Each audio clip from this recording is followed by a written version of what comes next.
የውጭ ጉዳይ ሚኒስቴር ቃል አቀባይ አምባሳደር ነቢያት ጌታቸው ትላንት መግለጫ ሰጥተዋል።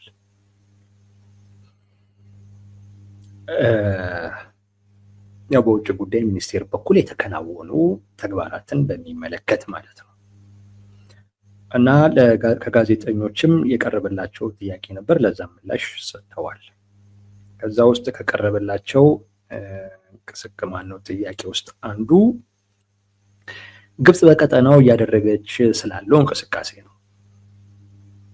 ግብጽ በቀጠናው እያደረገች ያለችው እንቅስቃሴ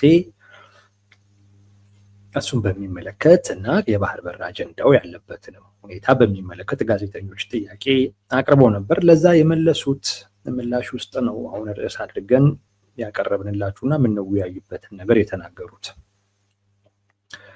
እንዲህ ይላሉ። ግብጽ በቀጠናው ላይ በምታደርገው እንቅስቃሴ ከበባ በሚመስል መልኩ ውጥረት፣ ትንኮሳ የሚመስሉ ነገሮች በተደጋጋሚ እየታዩ ነው ይላሉ።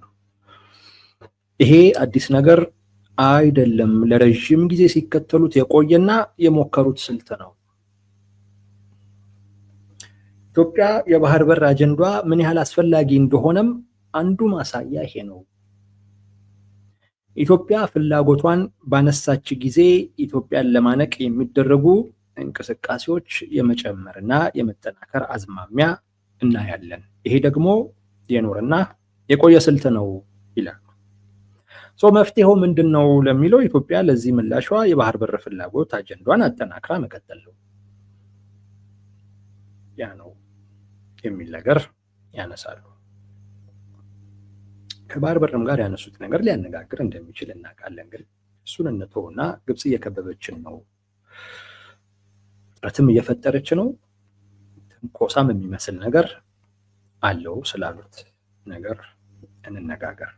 ይሄም ግብጽ ይህን እያደረገች ያለችው ኢትዮጵያ የባህር በር ጥያቄ በማንሳቷ ምክንያት ነው ይላሉ። ሁለት ጥያቄ ነው በዚህ ውይይት ውስጥ የምንመልሰው፣ ሁለት ጥያቄ ነው። ሶስት እናድርገው እንዴ ብለን አንድ አጠር ያለ ጥያቄ እንጨምር። ማለት ግብጽ እየከበበች ነው፣ ኦኬ፣ እንደ ጥያቄ ነው ማለት ሪያሊቲው ስለሚናገር የሚፈልግ ስላልመሰለኝ ነው፣ ግን እንጨምረው። አንደኛው ግብጽ ከበባ እያደረገች ነው ወይ የሚለውን አንድ እኔ ባጭሩ የምንመልሰው። ቀጥሎ ግን በደንብ በዝርዝር ግን የምናየው ለምንድነው ከበባ እየፈጸመች ያለችው የሚለውን ሁለተኛ ጥያቄ እናደርጋለን። ሶስተኛው ለምንድነው አሁን ላይ ይሄን መናገር ያስፈልጋቸው? ምክንያቱም ራሳቸውም እንዳሉት ከበፊትም የነበረ ድርጊት ነው ካሉ በፊት ላይ ሲናገሩት አልሰማንም፣ አሁን ነው ሲናገሩት እየሰማን ያለ ነው። እንደውም በፊት ላይ ይሉት የነበረው ነገር ሌላ የተለየ ጉዳይ ነው። ከዚህ አባባል በጣም የተለየ ተቃራኒውን ነበረ ሲሉ ምናቀው። አሁን ግን ግብጽ እየከበበችን ነው የሚል ነገር እየተናገሩ ነው። ለምን አሁን የሚለውን ሶስተኛ ጥያቄ አድርገን እነዚህን የሚመልስ ውይይት እናደርጋለን።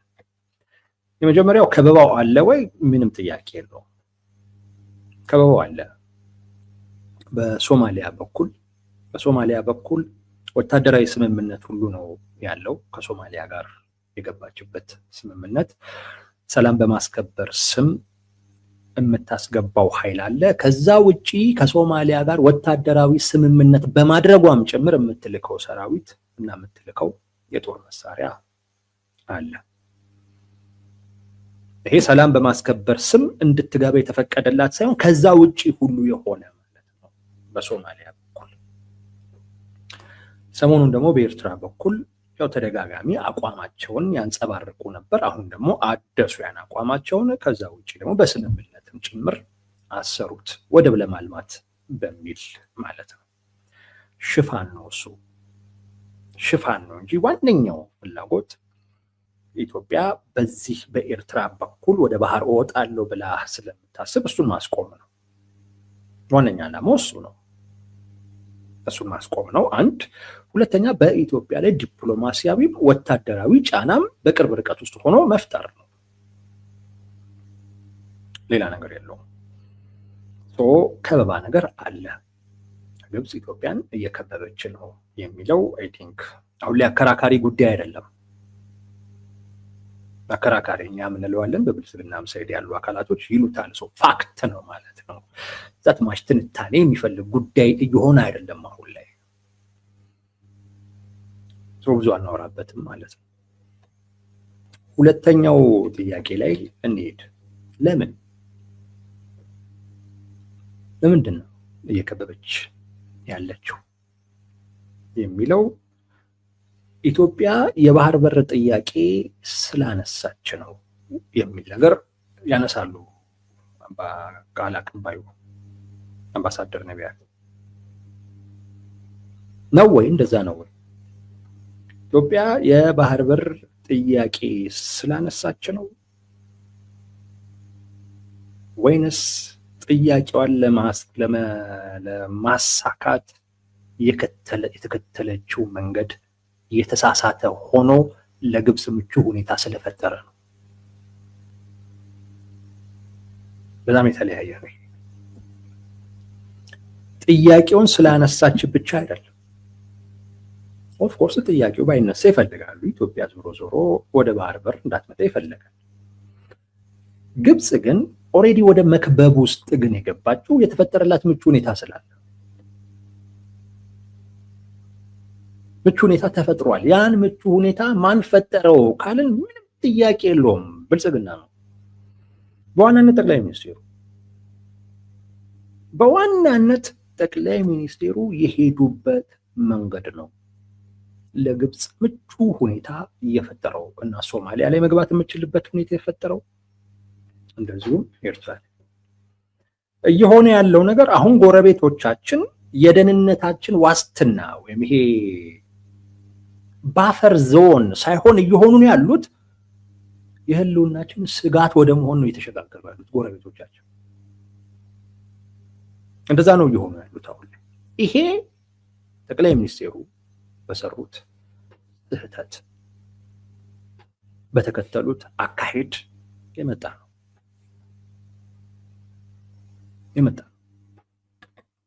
የጠቅላይ ሚኒስቴሩ አካሄድ የኃይል አካሄድ ነው የሚሉ ሰዎች አሉ። በኃይል ነው በቃ የባህር በር እናገኛለን የሚለው ነገር በኃይል ስለተኬደ ነው፣ ያ ነው ስህተቱ የሚሉ ሰዎች አሉ። እኔ እንደዛ አይደለም። እኔ ጠቅላይ ሚኒስቴሩ ነካክተው ስለሚተዉ ነው ችግሩ።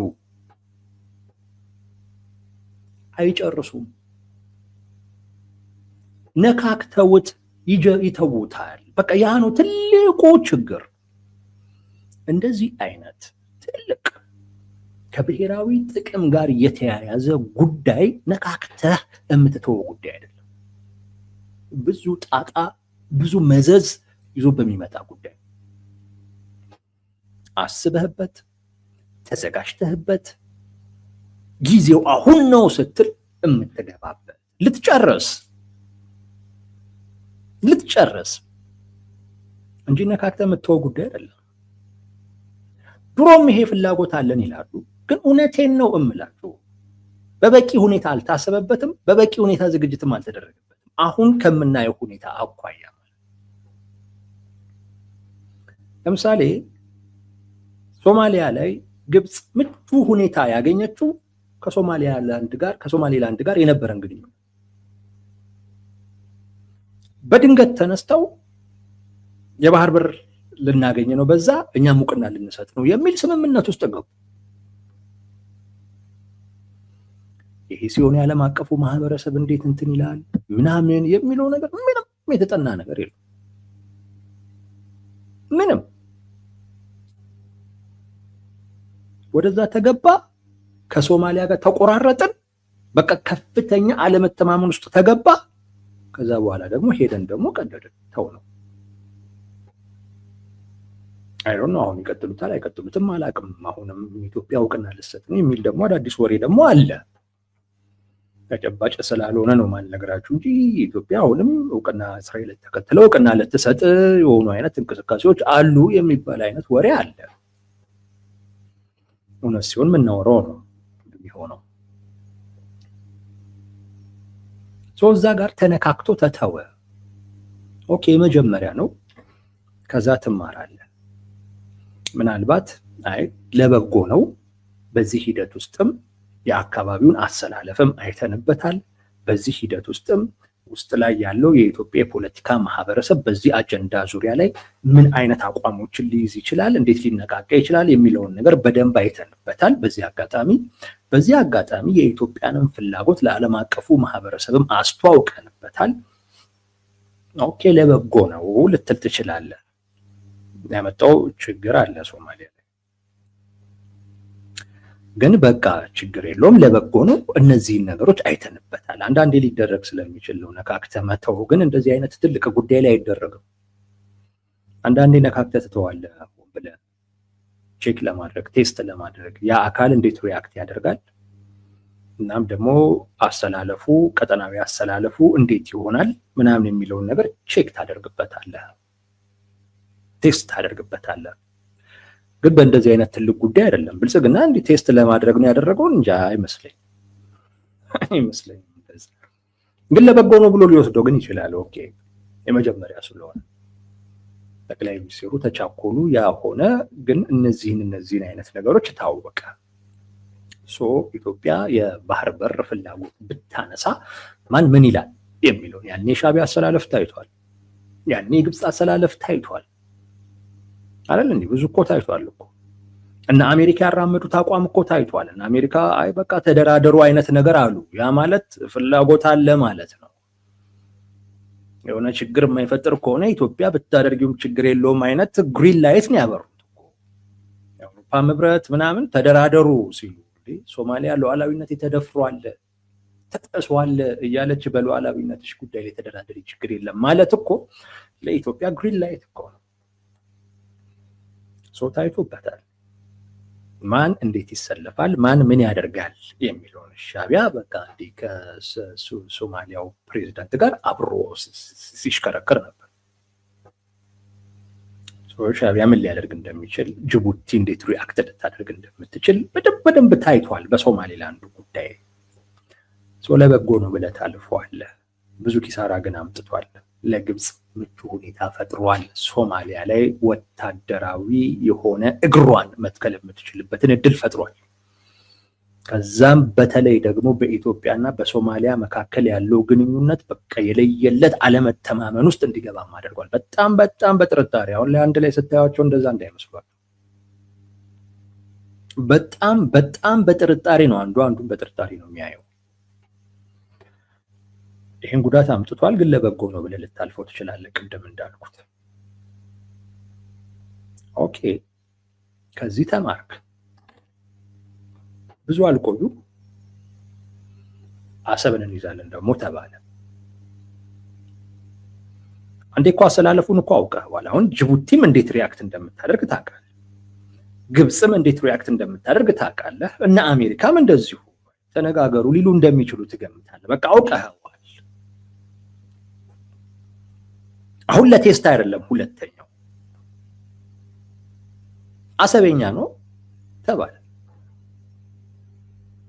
እና በቦሌም ቢሆን ይመጣል። እንደውም ኤርትራ ራሱ የሄደችበትን መንገድ ጥያቄ ውስጥ እንከታለን ተብሎ ጥያቄው ከአሰብ አልፎ ኤርትራን ወደ መመለስ አይነት ነገር ሁሉ የሚደርስ አይነት ምክንያቶች ይመዘዙ ጀመረ። ጄኔራሎቹም ይፎክሩ ጀመር። በቃ በፊልድ ማርሻሉም በቦሌም ይመጣል። የህልውና ጉዳይ ነው። ሰራዊቱም ትርኢት ምናምን ያሳይ ጀመር። አሰብን በካራቴ ሰብሮ ሲገባ ምናምን ሁሉ ታየ። ውጥረቱ በጣም ከፍ ብሎ በቃ ዓለም ሁሉ ካሁን ጦርነት ውስጥ ገቡ ብሎ አፍጥጦ እየጠበቀ ደግሞ ባለበት ሰዓት የኢትዮጵያ መንግስት ምን አይቶ እንደሆነ ደግሞ አይታወቅም፣ ቅዝቅዝ ልምምጥ ጀመረ። እኛ በሰላማዊ መንገድ ነው በኃይል ምናምን እንደዚህ የለም፣ እኛ በሰላማዊ መንገድ ነው ማግኘት የምንፈልገው ምናምን ወደ ነበረው አይነት ሁኔታ ማለት ነው። እንዴ ታዲያ ትርኢት ምን አሳየ? በሰላማዊ መንገድ የምትፈልግ ከሆነ ኤርትራ የሄደችበትን መንገድ ጥያቄ ውስጥ እንከታለን። እሱ ምን አመጣው? በሰላማዊ መንገድ የምትፈልግ ከሆነ በሰላማዊ መንገድ እኮ ልታገኝ የምትችለው ግንኙነትን ጥሩ አድርገህ እኮ ነው። ከኤርትራ ጋር ያለህን ግንኙነት ወደ ወታደራዊ ግጭት ወደሚያመራ አይነት ሁኔታ እንዲሄድ አንተም እየተባበርክ አንተም ወደዛ እየገፋኸው፣ እኛ በሰላማዊ መንገድ ነው አይሄድም። ኦኬ ካልክም እርምጃው እንደተጠበቀ ሆኖ ግን ለዓለም አቀፉ ማህበረሰብ ሽፋን አድርገህ ልትጠቀምበት ትችላለህ። ግን እርምጃው እንደተጠበቀ ቀና አካቴውን የቀዘቀዙ ይባስ ብለው ልንሸማገል ነው፣ ኢሱ ሊመጣ ነው፣ እንደገና የአዲስ አበባ አደባባይ ልትደምቅ ነው ኢሱ ኢሱ እያለች የሚል ጭራሽ ደግሞ እንደዛ አይነት ዜማም ደግሞ ይዞ መጡ። ይህ ነካክቶ መተው። ሶማሌላንድ ላይ አይተዋል። ኦኬ ለቴስት ነው እሱ እንዲህ ተማርንበት ምናምን ትላለህ። የኤርትራው ጉዳይ ላይ ግን አሁንም ለቴስት ነው ልትል ግን አችል። ይሄ ምን ፈጠረ? ይሄ ቀጠናው ላይ ባሉ ሀገራቶች መካከል አለመተማመን ፈጠረ። በኢትዮጵያና በሶማሊያ በሌላው በኩል አለመተማመንም ነበር። ግን ይሄ ቢያንስ የተሻለ ነበር። የሶማሊያና የኢትዮጵያ ግንኙነት ሰው ጥርጣሬ ውስጥ ገቡ። መግባት ብቻ አይደለም፣ ኢትዮጵያ ትልቅ ሀገር ነች። የመውረር ታሪክ አላት፣ አቅምም አላት። ስለዚህ ይሄንን ትልቅ ሀገር መከላከል የሚያስችል የውጭ ኃይል ይፈልጉ ጀመር። ግብጽ ተመቻት፣ ገባች። እኛስ ወይ ከባህር በር አልሆን ወይ ከጎረቤቶቻችን አልሆን።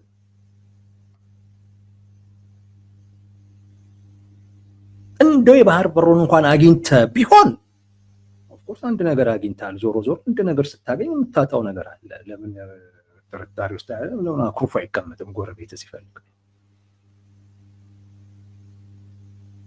ግን ሁሉንም አጣል።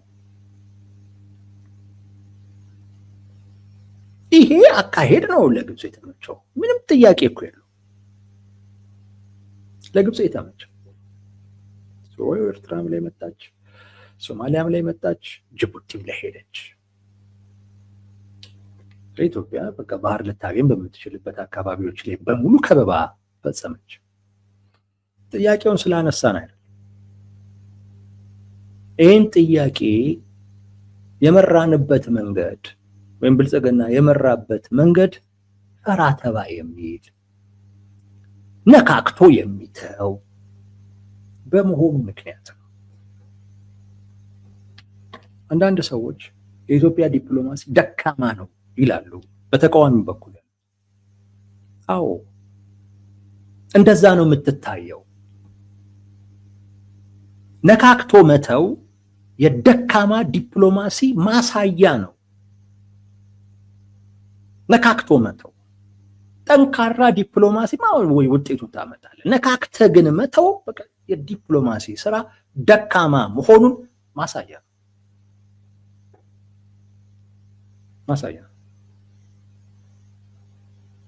ምንም ጥያቄ የለው። አጋሮችህም አይተማመኑብህም። አሁን ሶማሌላንድ አትተማመንም፣ ነካክተ የተውቆ ጉዳይ ስለሆነ። በቃ እነዚህ አካላቶች ለጊዜያዊ ፍላጎት፣ ምናልባት ለውስጥ የፖለቲካ ፍጆታ እና ደግሞ ለሆነ ጊዜያዊ ፍላጎት ካልሆነ በስተቀር ለረጅም ጊዜ አቅደው የሚሰሩት ዲፕሎማሲ የለም። ተዘጋጅተውበት የሚሰሩት አይነት ዲፕሎማሲ የለም። በቃ ለጊዜው ብቻ በሆነበት ስሜት ባርበር በቃ እዚህ ጋር እናገኝ እንደዚህ እንበል፣ እንደዛ ነው የተወሰነ ያለው። የደካማ ዲፕሎማሲ መገለጫ ነው የሚሆነው እና አጋሮችህ ራሱ አንተ ላይ ሊተማመኑ አይችሉም። አሁን ጥያቄን ተረድተውልኛል። የኢትዮጵያን የባህር በር ፍላጎት እውቅና እንሰጣለን ምናምን አሉኝ የምትላቸው ሀገራቶችም አይተማመኑበትም። ምክንያቱም ነካክተ ነው የምትተወው። ነካክተ ልትተወው ነገር እነሱም ከሌላ አካል ጋር መጋጨት የማይፈልጉ። ለዛ ነው በሰላማዊ መንገድ ከሆነ የሚሉ የሚሸሹት። ሽሽት ነው በነገራችን ላይ። የኢትዮጵያ የባህር በርን ፍላጎት ተገቢ ነው ብለን እናምናለን ይሉና ይሸሻሉ። ምን ይላሉ? በሰላማዊ መንገድ ከሆነ ይላሉ። አይገኝም በሰላማዊ መንገድ። እንዴት ነው የሚገኘው በሰላማዊ መንገድ? የባህር በር ብሎ በሰላማዊ መንገድ የሚሰጥህ እንዴ? በንግድ በምናምን ሊሰጥ የሚችል አለ፣ ግን እዚህ ቀጠና ላይ አለ እንዴ? ከየትኛዋ ጎረቤት ሀገር ጋር ጥሩ ግንኙነት ኖሮን ነው የሚሰጠው?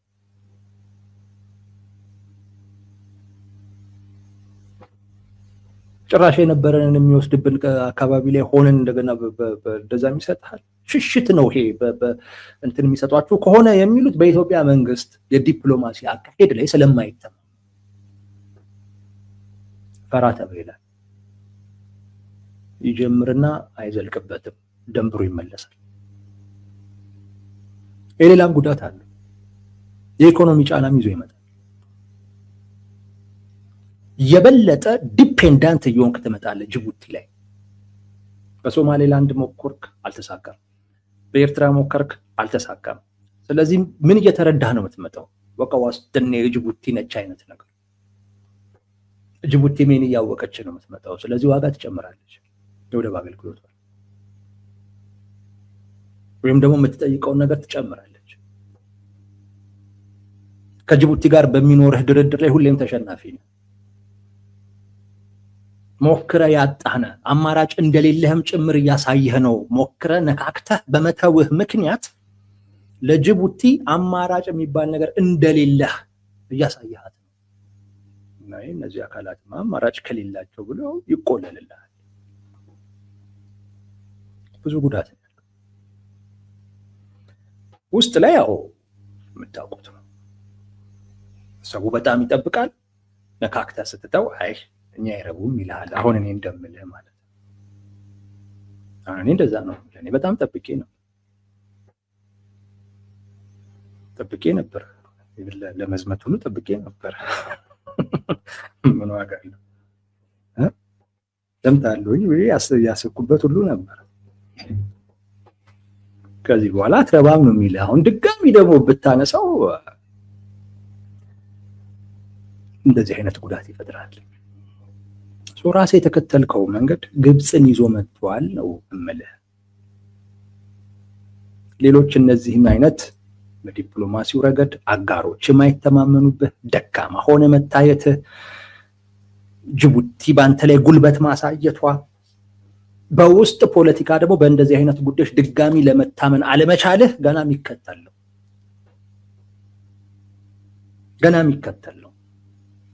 የባህር በር ጥያቄ ስላነሳህ አይደለም። ጥያቄውን አነሳህ፣ ከዛ እኔን ጥያቄ ደግሞ በዚህ መንገድ ነው ማስፈጽመው ደግሞ ብለህ በኃይል ተገለጥክ። በኃይል ከተገለጥክ በኋላ ደግሞ ምን እንዳደረጉ አይታወቅም። እንደገና ስብስብ ባለከ ጭምት ደግሞ ሆንከዋል።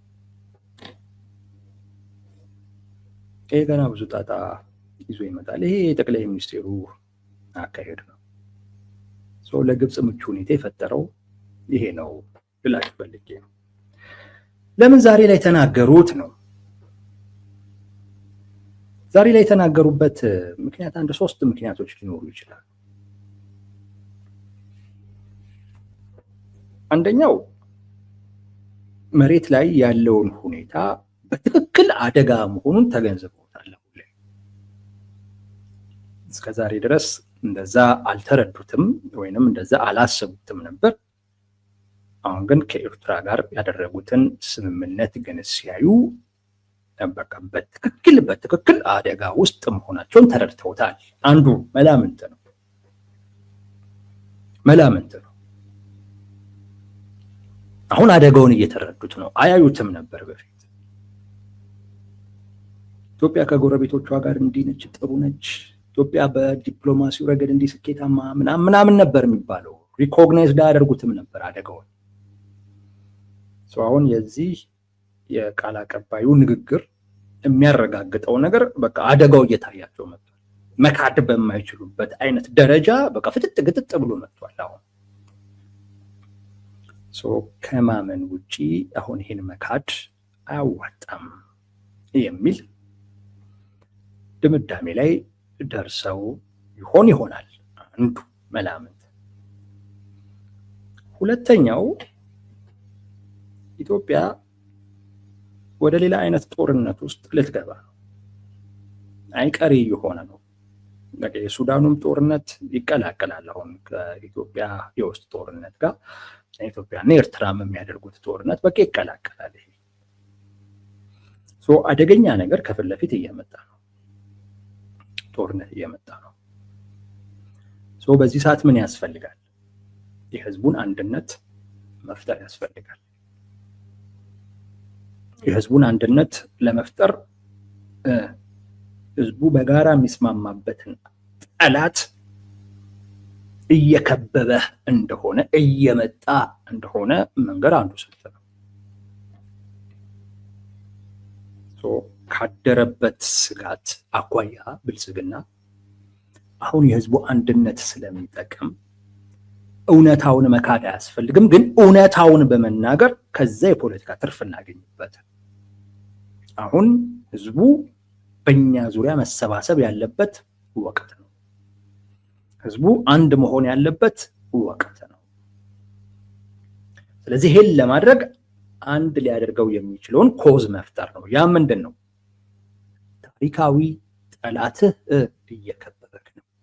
የመከበብ ስሜት ብዙ ጊዜ ሰዎችን አንድ ያደርጋል። ባይዘው ሰዎችን በጣም እንዲሰባሰቡ የሚያደርጋቸው አንዱ ነገር ፍርሃት ነው። ፍርሃት አንድ ያደርግሃል፣ አብረህ እንድትቆም ያደርግሃል። ፍርሃት ትፈጥራለህ። አንዱ ያ ነው።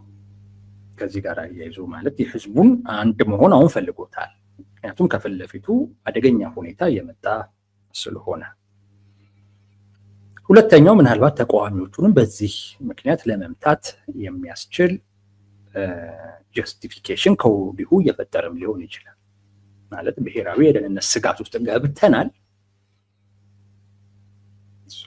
የኢትዮጵያን አንድነት ለማረጋገጥ የኢትዮጵያን ህልውና ለማረጋገጥ መንግስት የፈለገውን አይነት እርምጃ ቢወስድ የህልውና አደጋ አለ እስከተባለ ጊዜ ድረስ ሰው ለመቀበል ዝግጁ ነው።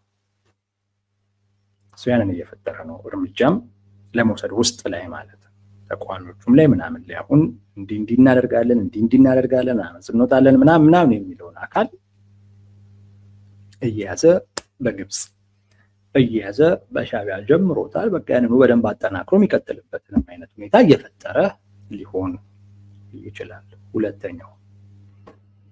ሶስተኛው በቀጣይ ለሚወስደው እርምጃ ቅድመ ዝግጅት አድርጎ ያስቀምጠውም ሊሆን ይችላል። በቀጣይ ማን ላይ? ኤርትራ ላይ። በቀጣይ ማን ላይ? ምናልባት ሶማሊያ ላይ። ከሶማሊያም ጋር ጦርነት ላይ ቀር ይችላል። ይሄ እውቅና እንሰጣለን የሚለው ነገር እውነት ከሆነ አሁንም ለሶማሌላንድ በሶማሊያም በኩል ግጭት የመፈጠር እድል ይኖረዋል። ስለዚህ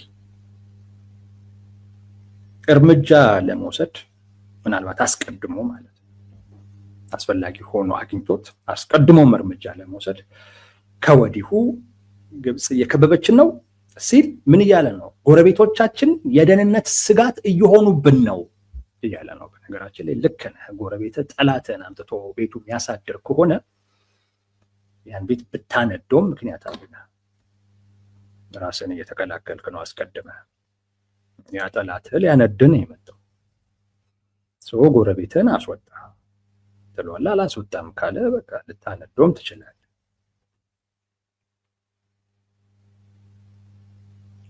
ለራስ ጥንቃቄ መውሰድ ስላለብህ ማለት ነው።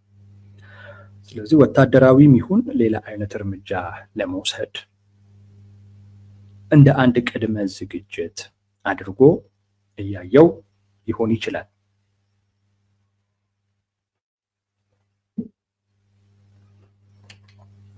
አሁን ላይ ጉዳዩን እያነሳ መንግስት ያለበት ምክንያቶች ከነዚህ ውስጥ አንዱን የሁለቱን ይሆናል።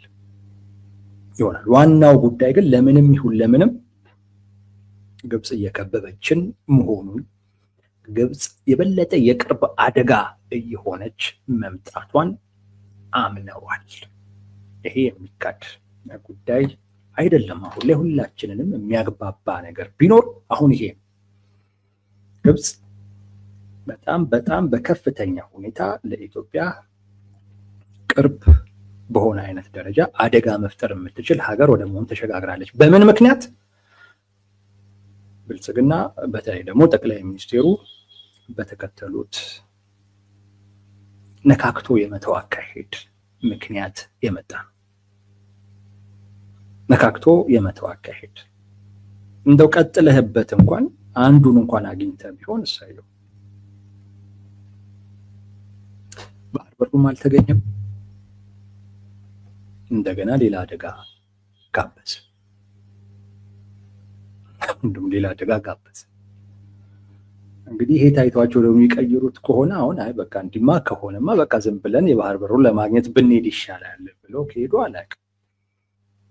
ግን ከሁለቱም ያጣ ነው። ይሄ ፈራ ተባ እያሉ የሚደረግ እንቅስቃሴ ጥሩ አይደለም።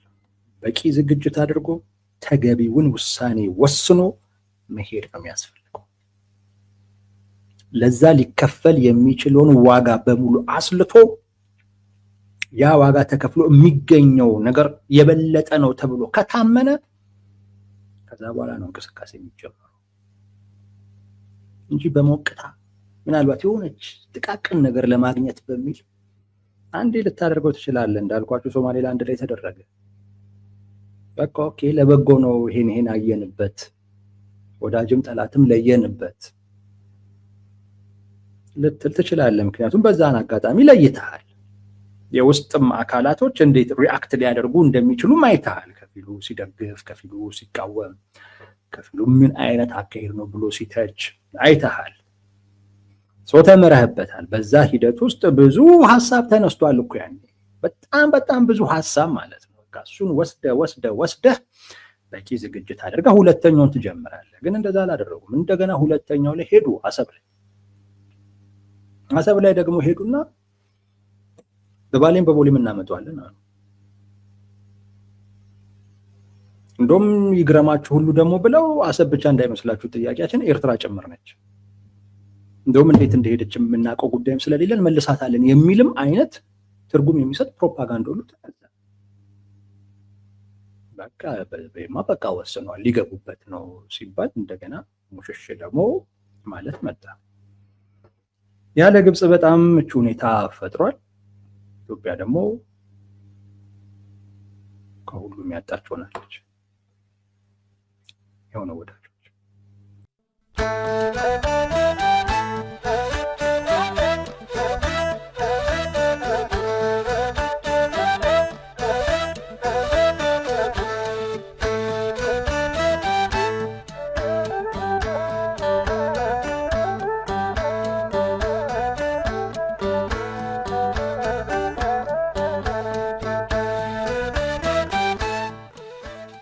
Yo,